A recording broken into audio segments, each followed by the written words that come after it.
Hey everybody, what's going on? It's Rick, and I'm here with May Reviews Part 1. Like I said, we're doing things a bit different while in quarantine, watching a lot of movies. So I decided to do these videos split up weekly, and this is no different. We have 16 movies to talk about week 1 of May. Let's dive right in. The first thing we watched, I don't physically have here, was Jesus Camp. And Jesus Camp is a documentary that we watched on Hulu.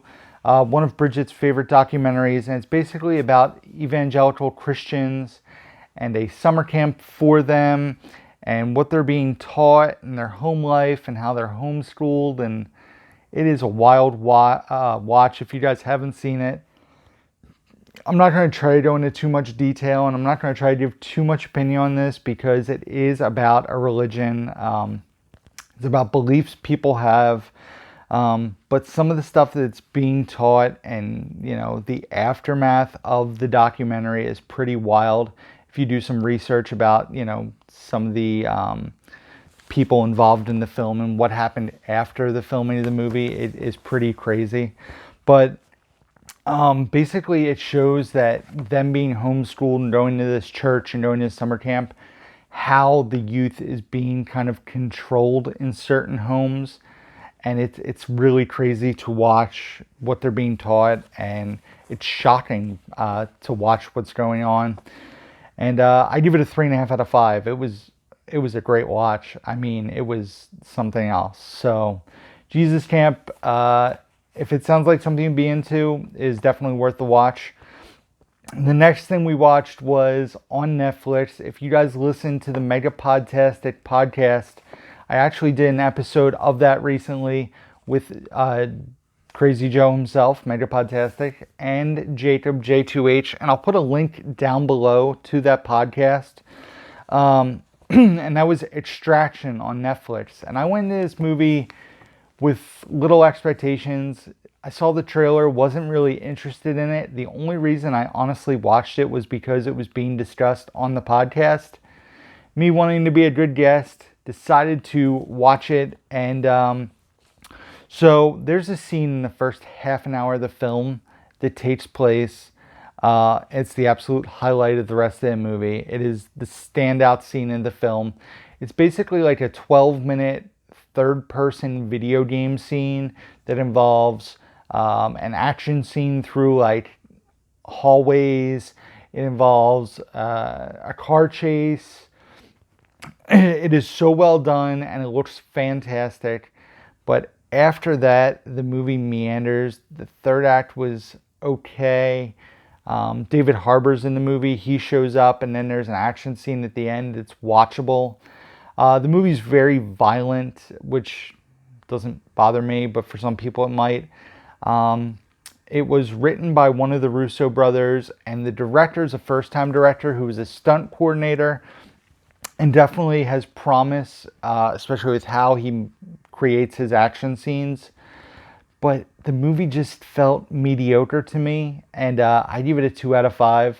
And the fact that they've greenlit a sequel for it is really crazy, but I guess in this time, people are stuck at home and they need something to watch, and there's a new movie with Chris Hemsworth, so people are going to check it out, but I just felt it was okay. Like I said, 2 out of 5 for me. Then what we decided to do, we basically, and I kind of ranted about this a little in my last video, I should have waited till this one. We wrote down 24 movies, all on white pieces of paper. If you guys check out my Instagram and Instagram story, you'll see I've been doing basically drawing a movie out of a hat, and that's the movie we watch. So everything from here out for this video was all drawn at random out of a hat. It's stuff we wanted to watch. Either I wanted to watch, we wanted to revisit, Bridget wanted to see it. That's going to continue. We have RJ this upcoming week, but then the following week, we're going to do it again. We have 6 movies left in the hat, and there are 24 movies that we're going to add to the hat. So plenty of movies that we want to watch, all coming up. So the first thing out of the hat was Spanglish. We watched it on HBO Now. It's an Adam Sandler film I've never seen. Wanted to check it out. Paz Vega is excellent as the lead in the film. She was the real star of the movie. Adam Sandler and Tia Leone are kind of like supporting actors as far as I'm concerned, where the focus is on Paz Vega's character. Tia Leone's character actually was extremely unlikable and annoying, and I know that's how she was written, but it actually like affected my enjoyment of the movie because she was so unlikable. So I actually wanted her to like not have a happy ending in the movie. That's how unlikable she was in the film. Adam Sandler's really good in the movie, you know, this being a dramatic role. Not quite on the level as like his performance in Uncut Gems. And to be fair, I haven't seen Punch Drunk Love or Reign Over Me. Both are on my to watch list. But this was still a good performance nonetheless, especially when you compare it with a lot of his comedic performances from the last 15 years or so. Was a bit disappointed with the conclusion of the film, as it really didn't wrap up everything that I wanted to see wrapped up. I give it a 3.5 out of 5. It was definitely a watchable movie. The next movie we watched was Foxfire on Hulu, which starred Angelina Jolie. It was a first time watch for me and one my girlfriend had seen many times. It's basically a female empowerment movie that starts off with a male teacher who's harassing female students and a group of girls that weren't really friends, and how they like form a bond around that teacher. They basically kind of go after the teacher and confront him about what he's doing. They end up getting suspended from school, the ones who go there, and then they find a house that's abandoned, and that becomes like their new hangout space. Angelina's basically an outsider who appears in a car in front of the school out of nowhere. We just see her boots getting out of the car going away, and that's all we know. She starts being like the influence of the bad behavior in the movie, but not only is it bad behavior, it's her influencing them to be stronger women. In my opinion, she almost feels like Tyler Durden in Fight Club to an extent, not on the same level. She is a real person, I believe, in the film. And the movie was watchable, but it's not like a life-changing movie or something I need to go revisit anytime soon. I give it a 3 out of 5. It was very watchable. The next thing we watched was Teen Spirit on Hulu, which stars Elle Fanning, and basically is a story about an American Idol type concert overseas. Elle Fanning lives in a very small town. It's her and her mom. She is a single mom. And she's always working, and her mom doesn't like her singing, but she tries to like go to bars and sing. And she meets this former opera singer who almost, I thought was like a homeless guy the first time he's in the movie. And she auditions for the show, and then the opera singer basically becomes her manager.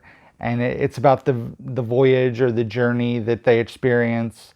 And I'm a sucker for movies that involve music and like this kind of story.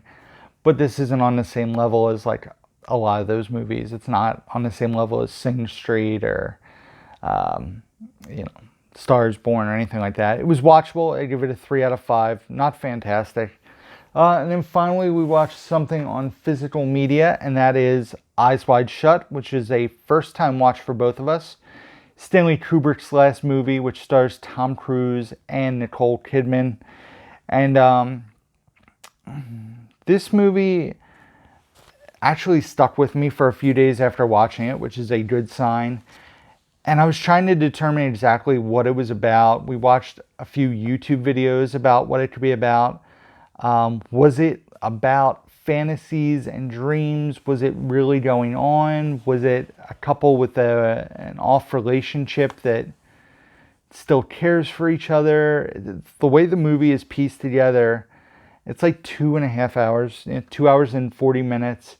And there are parts where it just kind of meanders around. There's like 20-minute conversations.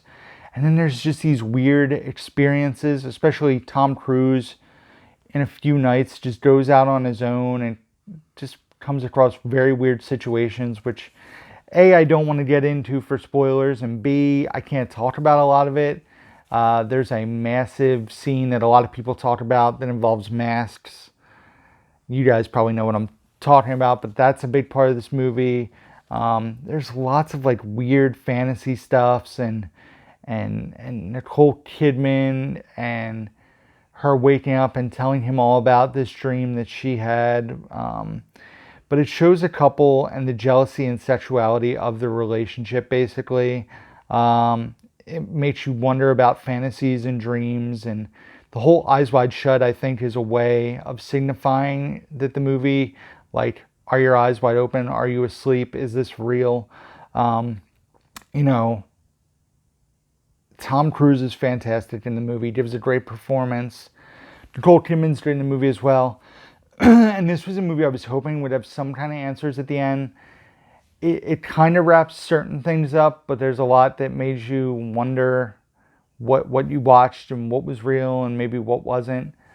I give it a 4 out of 5. It is very watchable. It was very, what a way for Stanley Kubrick to end his career. You know, a guy who made, 10 to 12 movies, and a lot of them are critically acclaimed, some classics in movie history. So Eyes Wide Shut, definitely an interesting watch. Definitely one I'd recommend to certain people and probably not others. But 4 out of 5 for Eyes Wide Shut. Next was a rewatch that I've been wanting to revisit since Ready Player... Yeah, spoiler alert. Spoiler alert. Since watching Dr. Sleep, I've been wanting to revisit Ready Player One. If you've seen Ready Player One, I love that lenticular slip. If you've seen this, you know why Dr. Sleep reminded me of the film and wanting to revisit this. So I remember really loving this in movie theaters. A lot of people gave the movie flack that it was just all about nostalgia. It wasn't a strong story. It wasn't the book, blah, blah, blah. Well, I read the book as well as saw the movie. If they made the movie to be exactly like the book, the movie would have been so boring. Do you really want to see somebody reenact war games verbally and action-wise? No, that would be a boring movie. So instead, they're put into another movie, and there's interactions in that film, not necessarily just reacting of the film. This movie is a blast. I really, really enjoyed Ready Player One. I think it holds up well. I think that it was a fun time. The movie looks great on 4K. There is so much nostalgia in it, which just adds to the enjoyment of the film. I gave this a 4.5 out of 5 initially when I saw it, and I still give it a 4.5 out of 5. I really enjoy the film. And, man, that lenticular slip is fire. And that's all I said. It's an awesome movie. So, Ready Player One, definitely recommend it. Next, we watched Luce on Hulu, Luce, a movie that was on my radar for a while that I wanted to check out, and I don't think it ever got a Blu-ray release, but we saw it was on Hulu. Stars Kelvin Harrison Jr., who was in Waves that I talked about in my last review video, Octavia Spencer, Tim Roth, Naomi Watts. It is about Tim Roth and Naomi Watts have adopted a child, Kelvin Harrison Jr., when he was 10, who was from an area where he was basically trained with a weapon at a very young age. And Octavia Spencer plays a teacher who just seems to have issues with the character of Luce, Kelvin Harrison Jr.'s character, and a paper he writes, and it stems like, can you really, this kid is like a valedictorian now, he's a genius, he gives speeches at assemblies. What's really going on? Is Luce what he really seems to be to everyone, or is he pretending to be something else? And it sucked me in. There were a lot of questions to get answered, and a lot of them weren't answered. And you're not quite sure who's the bad guy, who you should be rooting for. I give it a 2 out of 5. I didn't really enjoy Luce. I can't really recommend it, but we watched it. Next up, a first-time watch of a Best Picture winner, Slumdog Millionaire. Apparently this movie won 8 Oscars. I did not realize it was that successful at the Academy Awards when it came out. But this was an interesting watch. It's basically the story about a guy who's on India's version of Who Wants to Be a Millionaire, and how he experiences, or I don't want to say how he experiences, basically how his life experiences helped him on the show. He's accused of cheating, and you see exactly how he knew certain things and what happened along the way. And it turns into, it's just a really good watch. I couldn't recommend this enough. I wasn't a fan of the way certain shots in the movie were done, where like stuff was like sideways, and I found out one Best Cinematography, which shocked me because parts of the movie really annoyed me how they were shot, but that's just my personal opinion. I wanted to see how the story played out, and it was very well done. I give it a 4 out of 5. Dev Patel is the lead. He was great in the movie. If you haven't seen Slumdog Millionaire, I definitely recommend checking this one out. It was a very entertaining story. And like I said, the way they tied Who Wants to Be a Millionaire to his life, it was very interesting and very well done. Next up is a documentary that I don't know when this comes out compared to. Basically, I got this from eBay because I was telling Bridget about it. Got it. It was pretty badly scratched. It was watchable. There were a few parts that like were a little jumpy, but I paid less than $3 for it. And that is Heckler. Heckler on DVD, which is basically about, well, it starts out about stand-up comedy heckling, and then it turns into critics and trolls in the internet age. And this movie's from like 2007 or 2008. Tons of stars in the film. As you can see, there's a list of some of the people there. But my problem with this movie is it stars Jamie Kennedy, and a lot of the other stars they're talking, it's like very well-respected or well-respected stand-ups. Jamie Kennedy has never necessarily been a well-respected actor or stand-up. Not saying that heckling's right, but you know, it's tough because he's being critiqued about his stand-up, and they're talking about Son of the Mask and Malibu's Most Wanted and how they weren't well-received films.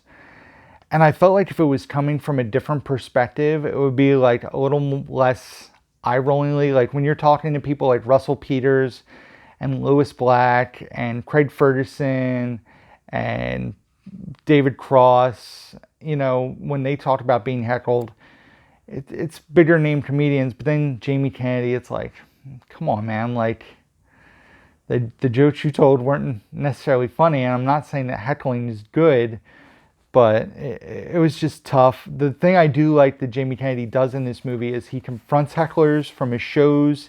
He goes and confronts movie critics about heckling and how they don't necessarily think about the people they're writing about or the performers they're talking about. You know, this movie 12 years later is still relevant, especially in this age. Trolls and everything going on the internet. There's still heckling going on, I'm sure, at stand-up clubs. But I enjoy the movie. I think it's a great documentary, a very watchable documentary. I give it a 3 out of 5. I would definitely recommend it if you're a fan of stand-up comedy. Next up, Abraham Lincoln Vampire Hunter. After watching Pride and Prejudice and Zombies, this kind of got pushed on the list of stuff to watch, stuff to go in the hat. So this movie wasn't on my radar when it initially came out. Bridget said that she enjoyed this one when she saw it. So we checked it out. And I personally enjoy Pride, Prejudice, and Zombies a little bit more, but they're very similar grade-wise for me. I gave them both a 3 out of 5. The story was fun, a bit predictable in parts, but definitely a fun spin. The action scenes were pretty cool. It was a fun watch. If you're into history, I definitely think you would enjoy this movie, especially if you like history and zombie movies or action movies. But it was a fun spin on U.S. history. I would definitely recommend it. It's definitely going to stay on the shelf. 3 out of 5, Abraham Lincoln Vampire Hunter. Next was a first-time watch for both Bridget and myself. and it was another Tom Cruise movie, and this time it was Cocktail from 1988, a movie I had never seen before. A movie with many twists and turns and different directions, and a love story, and a buddy film about two bartenders, and a movie that takes a very dark turn that what I was not expecting. And it was a fun ride. The soundtrack to the movie is the real star. I remember listening to the soundtrack a lot when I was a young kid. My mom always would have this in her car. It was like Kokomo, Don't Worry, Be Happy, Hippie Hippie Shake. Like, definitely a very good soundtrack to the movie. And it just was a fun watch. It was a 3.5 out of 5. I definitely would recommend checking it out if you haven't seen it. Some 32 years later. Wow, 32 years ago.